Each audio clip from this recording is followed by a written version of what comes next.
This hardship for me is every day knowing that it's extremely likely that Shannon will go on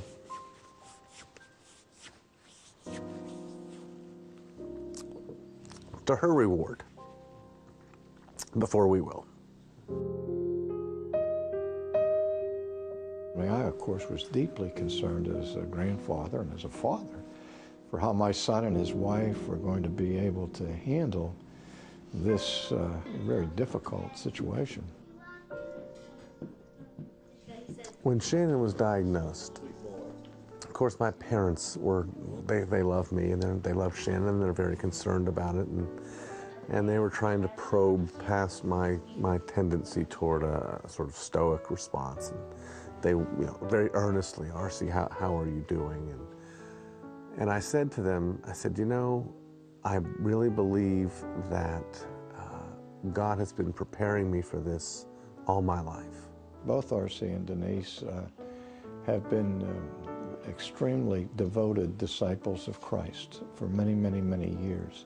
My son said, we see this as a profound honor that the Lord, in His goodness and in His grace, would give to us the responsibility of the care of this child.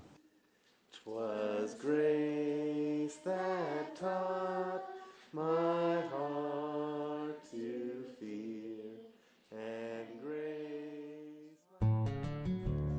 You will, in all sincerity, not just because you're supposed to, but you will, in all sincerity, love all your children the same.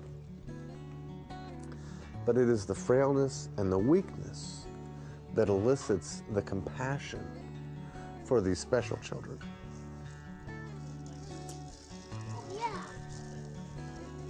Shannon is not just my son and daughter-in-law's daughter. Shannon's my granddaughter and my wife's granddaughter. And we have a deep, deep commitment to them. We have a wonderful extended family that has, been supportive and loving towards all of our children. Her grandparents have just been very giving with their time and concern and affection. And the idea of extended family is kind of like a dinosaur that no longer fits in our culture. However, the family is not something that was invented by the culture. This is something that is given by God. It's clear that both R.C. and his son believe that God is in absolute control, that He sovereignly gave Shannon to the family. But to them, it's not a dry academic doctrine. The extent of God's control is not merely a subject for classroom debate, and Shannon, for that matter, is not an audiovisual aid of some object lesson. No, rather, for the Sproul family, the sovereignty of God is much more compassionate than that. It's a bridge to understanding something tender and something wonderful about God. The dealing with a child with special needs is not a punishment. Not because God loves me. It's not a punishment because it's not hard. Because she's a joy, she's a gift, she's a blessing. God's sovereignty doesn't admit to degrees. We don't talk about God's being 80% eternal, or 80% immutable, or 80% omnipotent. If He were 80% omnipotent, He wouldn't be omnipotent, or 80% omniscient. Now, God is 100% sovereign, even over these tragic things. How else could He make the promise to us? All things work together for good by those who love God and who are called according to His purpose. How can that be true if God's not sovereign over all things? My hope and my confidence is in a God who is sovereign and who cares and who is determined to bring good out of evil and to work all these things together for good. She is a charge for not just my wife and I, but to the children as well. They have obligations and responsibilities toward her, but even they don't resent this. It's not like they're upset because they'd rather be playing video games or something when they have to feed her. They're very giving, very loving, and caring toward her. The love that exudes within that family for this child is a remarkable testimony to God. it is a challenge, but it's not a punitive, dealing from God's hand where He's trying to punish us. It's been a blessing. God, He doesn't make mistakes. He created Shannon just as He created me and you and my husband, and He intended for her life to be as it is, and it was meant to be a blessing to her and to us. You cannot, in the final analysis, have a synthesis between this world and the things of God.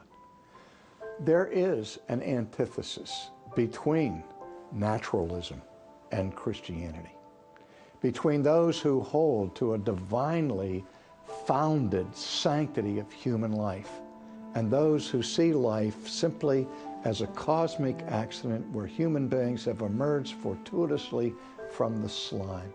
I know that humanists want to assign human dignity to these biological accidents, but they are living on borrowed capital. As Schaeffer said, they're like people with both feet planted in thin air. They're on a roller coaster without brakes. Let's face it, let's be honest.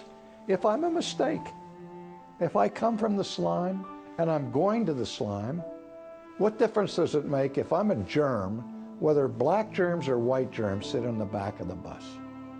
The idea of human dignity apart from God is simply a delusion.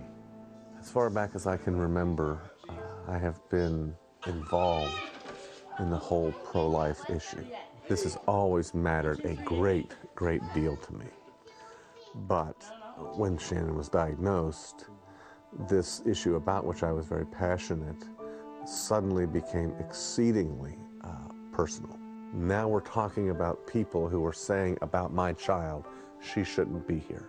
When people look at my granddaughter, they look with a jaundiced eye. There's a kind of myopia there. All they see is the tragedy. And that's why people from this world will get angry, in fact, say this child should have been aborted. There's no reason why this child was ever brought into the world.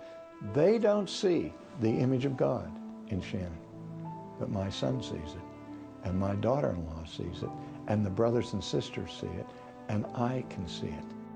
There is no qualification to the biblical language that says children are a blessing.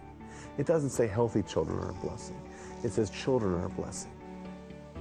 I'm sure Shannon has many purposes and the reasons God has placed her here. One of them is just bringing joy to our everyday lives. She brings warmth and love, unconditional love. This is a child made in the image of God. She's a child of God.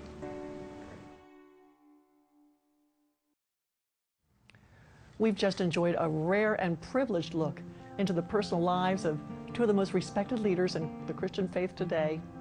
And as much as they have written and spoken about God's sovereignty over suffering and the sanctity of life, theirs is not an academic perspective. Their grandchildren have given Chuck Colson and R.C. Sproul a very personal perspective on timeless doctrines.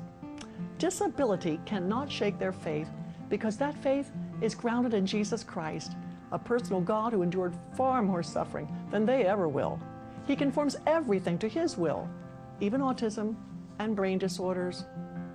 And that is something to carry you and your family through too, should you be the parent or a grandparent of a child like Max or Shannon.